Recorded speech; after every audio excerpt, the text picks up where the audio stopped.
It is 5:30 on this Tuesday, the 8th day of September. I do want to call this meeting of the Beer Board of the City of Covington to order. We have a public hearing before the board tonight to consider a beer license for Mr. James C. Jake Hartness, doing business as Starlight Club, 731 North Main Street, for Class II on-premise consumption. Mr. Hartness, if you would make your way up to the podium, please, sir.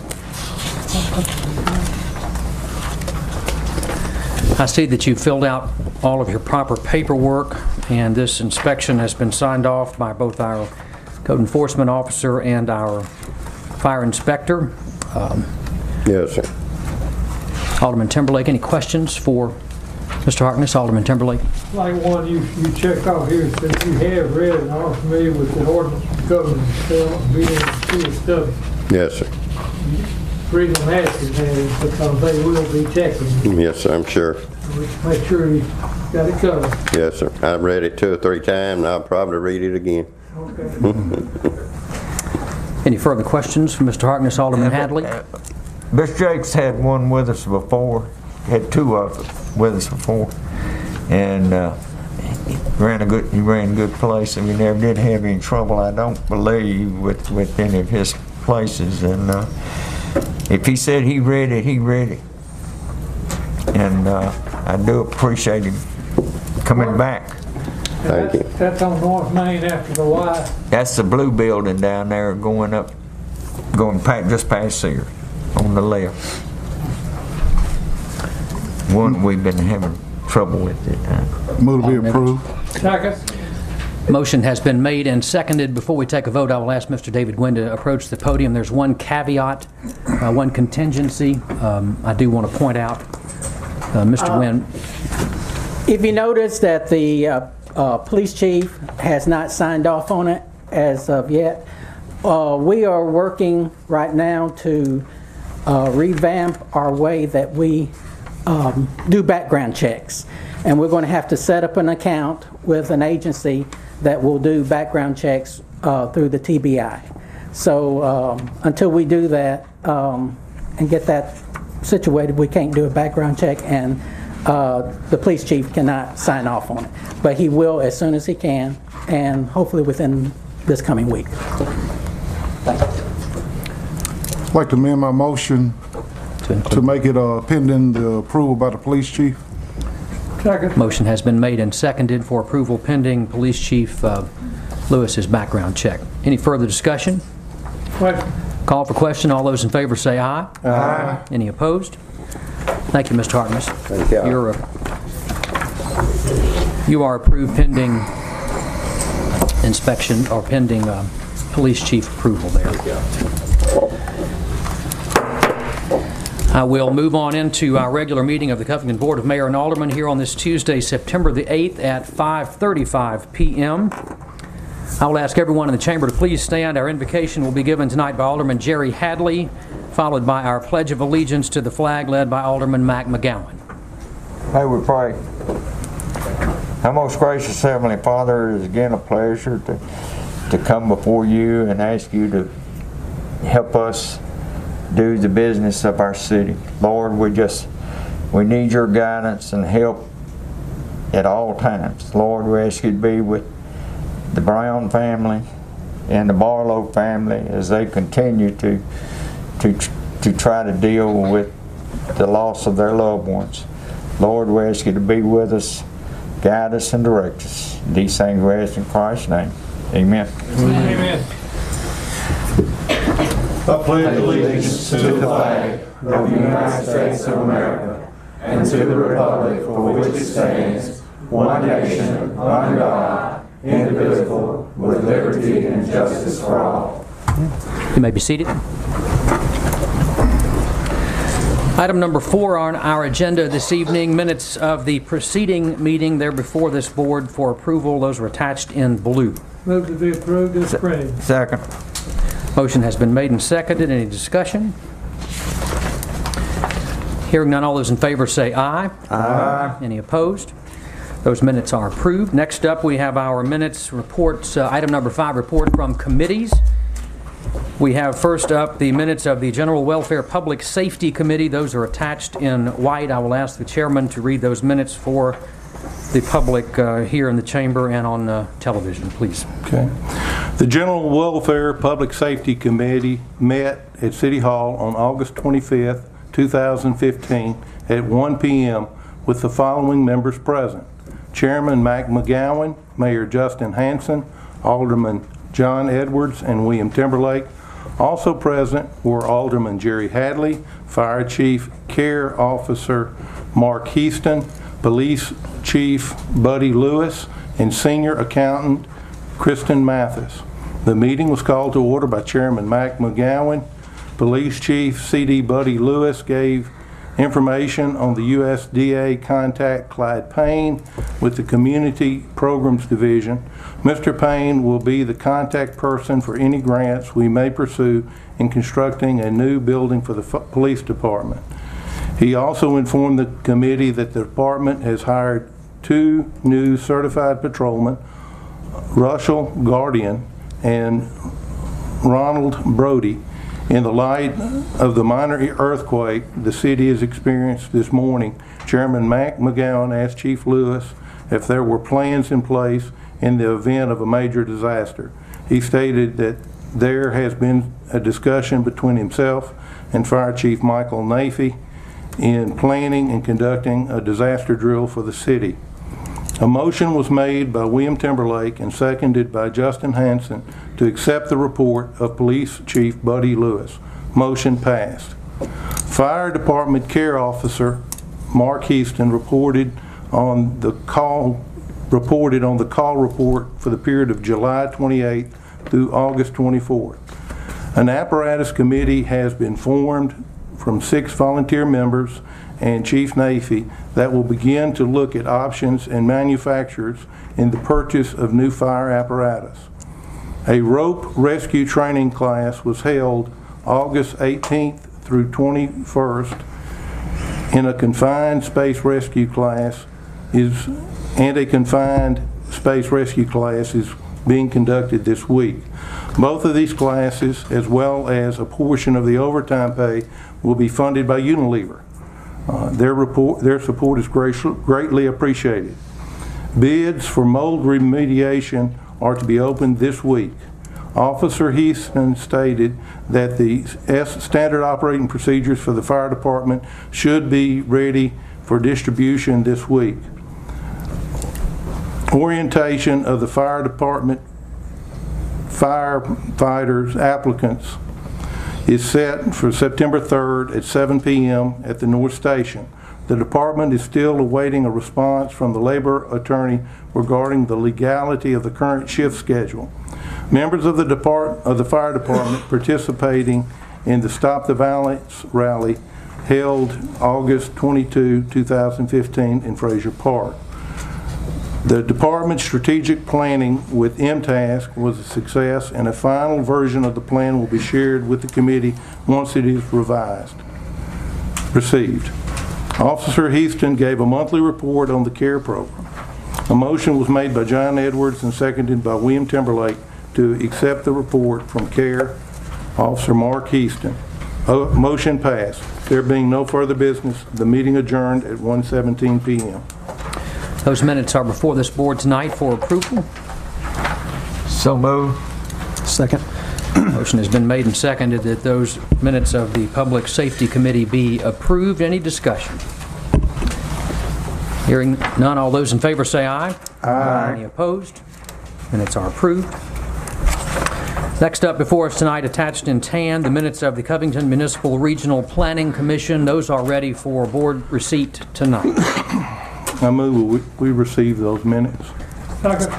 Motion has been made and seconded that those minutes be received. All those in, any discussion? All those in favor say aye. Aye.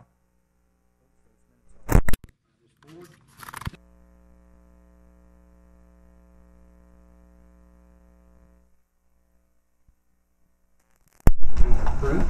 Any discussion? Hearing none, all those in favor say aye. Aye. Opposed? Next up, I have a couple of special resolutions that I want to bring before the board this evening. The first honors the life of one of our very valued Public Works employees, Mr. Danny Alston Brown. Mr. Brown has some family members with us tonight. I believe his brothers, Stephen and Jesse, are with us tonight. Mr. Jesse's wife, if they will so kindly approach the podium, please.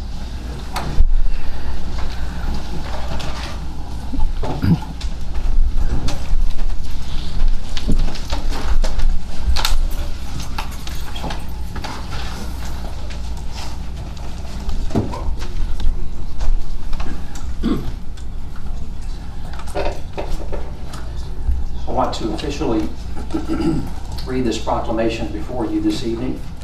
A resolution to honor the life of Danny Alston Brown. Whereas on July 31st, 2015,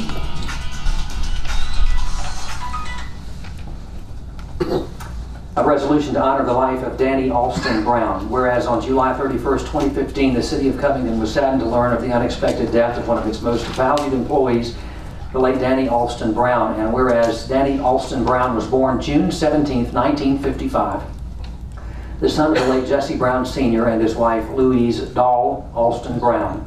And whereas Danny Alston Brown was raised in the Tabernacle community in Tipton County, Tennessee, where he attended Tabernacle Elementary School, and later attended Covington High School, where he was a member of the Charger Band. And whereas Danny Alston Brown served faithfully as a member, deacon, and overseer of transportation at St. Stephen MB Church. He once served as a choir member and was the church percussionist. And whereas Danny Alston Brown has been employed by the City of Covington since August 17, 1993 as Assistant Supervisor in the Street Division of the Covington Public Works Department until the time of his death. And whereas Danny Alston Brown will be truly missed by his fellow employees and by the citizens of Covington, as well as his family and friends. And now therefore be it resolved that Danny Alston Brown, a dedicated and faithful servant of this community, is hereby, by this resolution, honored and commended for his untiring efforts to the citizens of Covington and Tipton County, and that a copy of this resolution be spread upon the minutes of this said board. So moved. Motion has been made and seconded. Any further discussion? All those in favor say aye. Aye.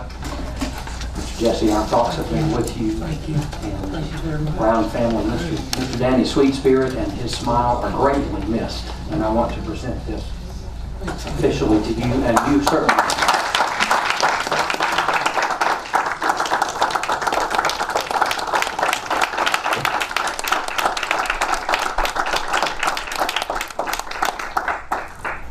Well, I'm old and can't hardly stand up too long, but I just personally want to thank each and every one of y'all for what y'all did for this family. Y'all have made me welcome through the time of trials and tribulation from the now on down, and I really appreciate it. And I just want to say one more thing. Danny really relished his job. He loved it. He wouldn't even take a vacation. He just liked to work. He said, it's the best thing ever happened to me. And he showed it. And I just begin to miss him now. I miss him because everybody else was scattered about, but me and him live pretty close together. So it's beginning to sink in now. And I pray God will give us all strength to overcome this situation, because all our days are numbered. Thank you very much.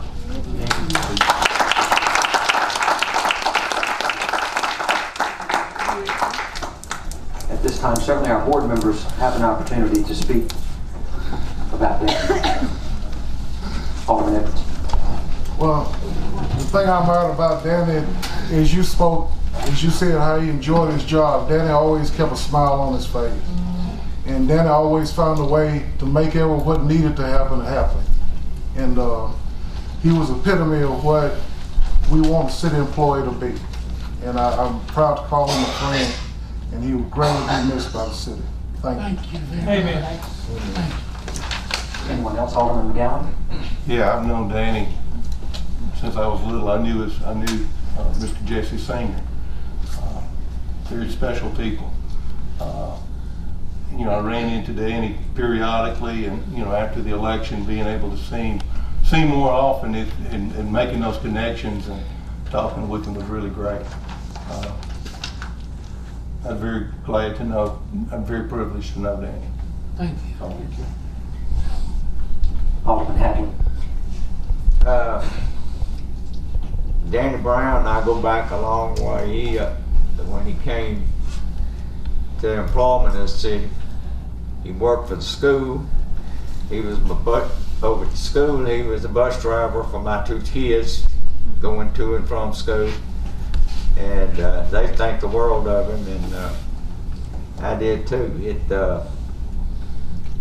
He was just always ready to help. If you needed help, he was there to help you, and always had a smile on his face.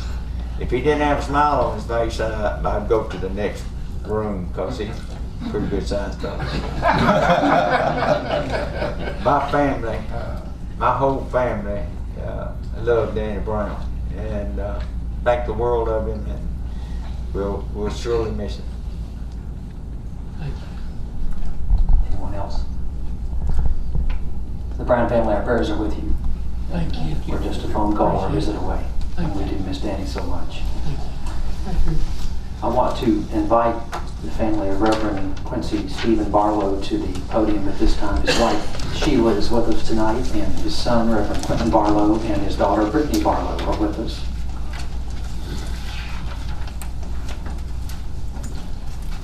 We welcome you.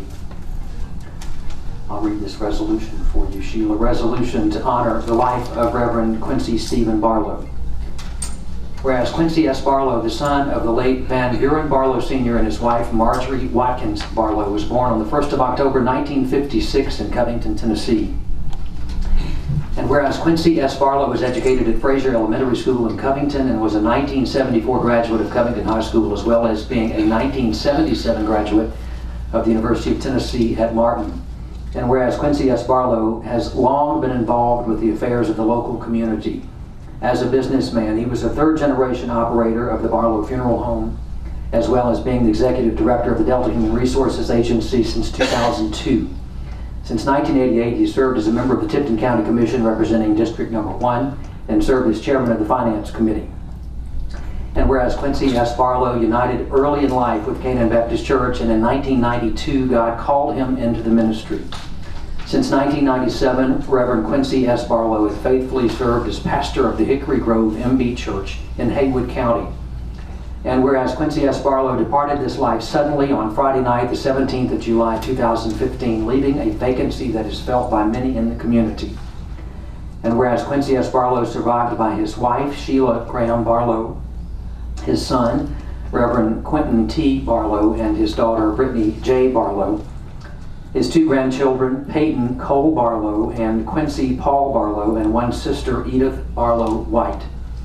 And now therefore be it resolved that Reverend Quincy Stephen Barlow, a dedicated servant of this community, is hereby, by this resolution of respect, honored and commended for his untiring efforts to the citizens of Covington and Tipton County. A copy of this resolution be spread upon the minutes of this said board. So approved. It's been made and seconded. All those in favor say aye. Aye. Sheila, our thoughts have been with you since Quincy's untimely death, and we love you and Brittany and Quentin, and we're just a phone call and a visit away, and certainly call on us if you need us, and I want to let you say a few words. Thank you all for the resolution. And I would also like to thank you all for your support and the love and the kindness that you showed us during the loss of my husband and our father. We thank you for that. It has been really hard for all of us, but we know that God loved him best. We miss him a lot, and we miss him every day. Also, when I think about Quincy, at the end of this, he would have a joke for you. He would always keep us smiling. He was truly a servant. Anybody that he could help, that was just his nature. If he could help you, he loved helping. So, on behalf of myself and Quentin and Brittany, we just want to say thank you for all you've done. May the Lord continue to bless each of you.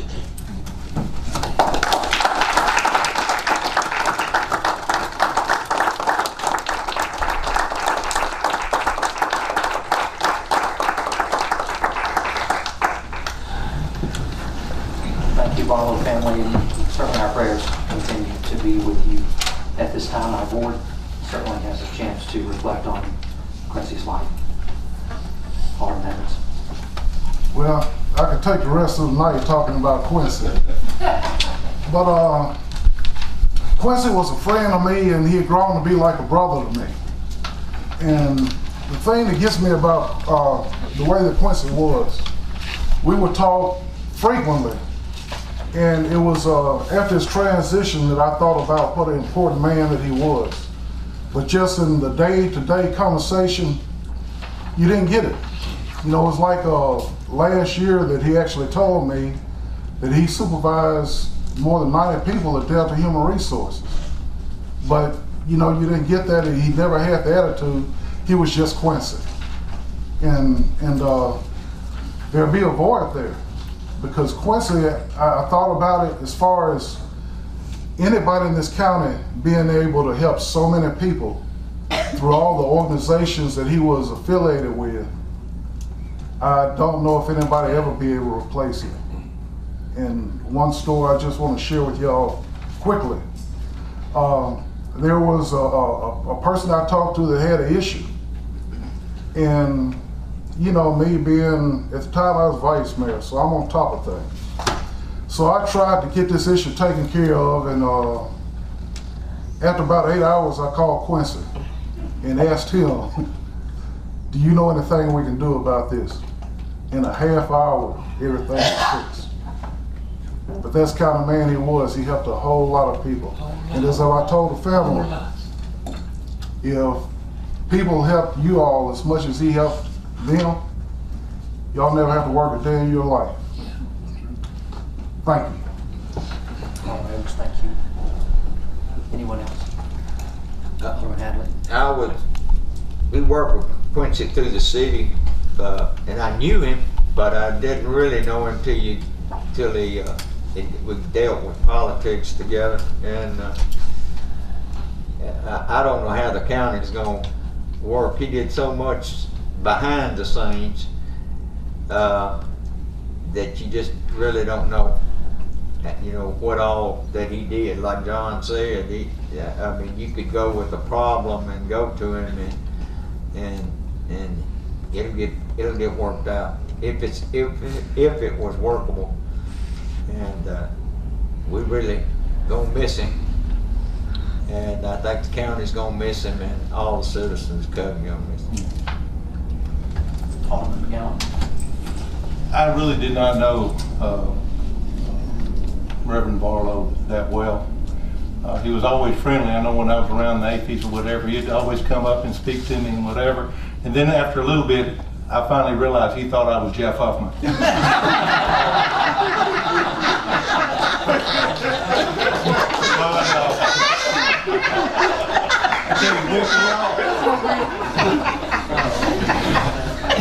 I tell you, I always enjoyed talking to him. I had the privilege, I know he filled the pulpit there at First Presbyterian Church on Sunday when we were there. And I really enjoyed his message, his sermon, his handling of the scriptures that day. And he's going to be missed. I really miss the opportunity to have gotten to know him better. Alderman Timberlake. You know, I come in a different direction, really, from where we've been talking here. We were on the board together at the electric company, and we traveled, look at her. We used to have a ball when we went on those trips, because Quincy always carried out got us singing and carrying and having a good time. But he was a person that was different. He was entirely different. You were always JoJo when you were around Quincy. It was just in it, and we really enjoyed it. And I'm on the board, was on the board rather, with him just here recently. And he sat in the seat next to me. And I never will forget the very first meeting after that seat was empty. It was a big miss. Sure was. Anyone else? You know, to be in the funeral business is such a taxing business, you know, emotionally, but you were able to provide such comfort to so many people, and to see you all his funeral and the next day continue to do business as a funeral director took such strength. And I won't forget that. You were the epitome of strength in the days after that, because you continued to conduct business as Quincy would have wanted you to. And so I won't forget that. So our prayers are with you.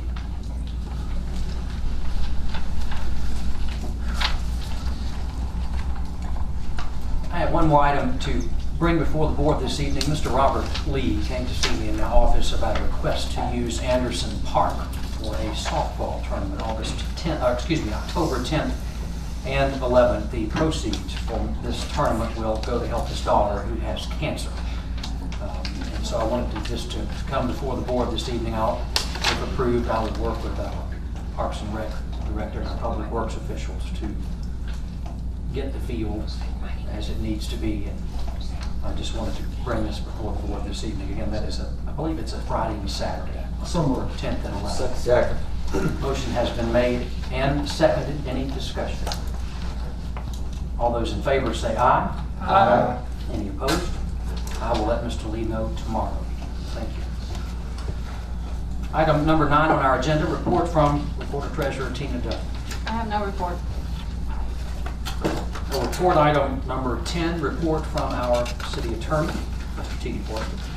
Mr. Mayor, I have received a letter from you on August 27th regarding ethics concerns. In regard to the, trying to find your email, from Alderman Edwards writing the letter asking that investigation be initiated to determine if there is a legitimate conflict of interest concerning Alderman Glass' position as the chairman of our Public Relations Committee. I looked at that to some extent and then sent a letter to Mr. Mayor and all the aldermen. And it states that I'm receipt of your email dated August 26, 2015 requesting that an investigation be initiated to determine if a conflict of interest exists with Alderman Drew Glass serving as chairman of Public Relations General Welfare Committee. Section 1-510 of the municipal code, it provides that when a complaint of violation of any provision of this chapter is lodged against a member of the municipality's governing body, the governing body shall either determine that the complaint has merit, determine that the complaint does not have merit, or determine that the complaint has sufficient merit to warrant a further investigation by the city attorney or other individuals or entities chosen by the governing body.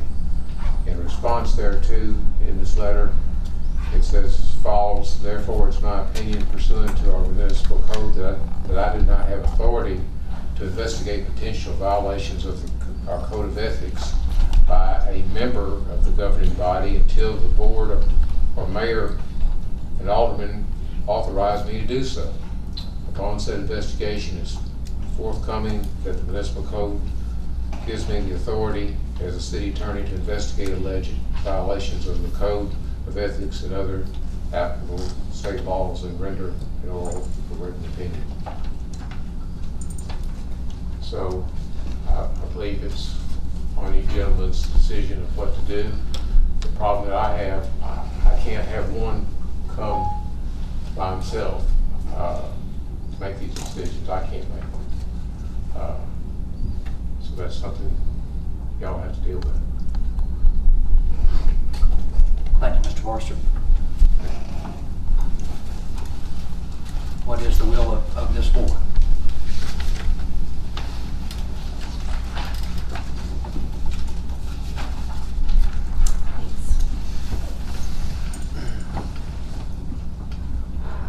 The information that we had, excuse me, Alderman Timberlake. with the information that we gathered at the letter received, I can see no reason myself as far as that's concerned, because the length of time since the accusation was directed it's been so long, and he was at a young age at that time. So personally, I don't see any reason. Alderman Edwards. I'd just like to clarify, it wasn't about what happened back then, it's about disclosing the conflict of interest now. And my other concern is too, and I think I'll discuss that in the letter, if there's any semblance of a conflict of interest, I think the best option would be to move to another board where there is no conflict of interest, another committee. And but it's up to you all. I'm only one vote, but I'm concerned about it, and I'm concerned about the civil liability of the city. Thank you.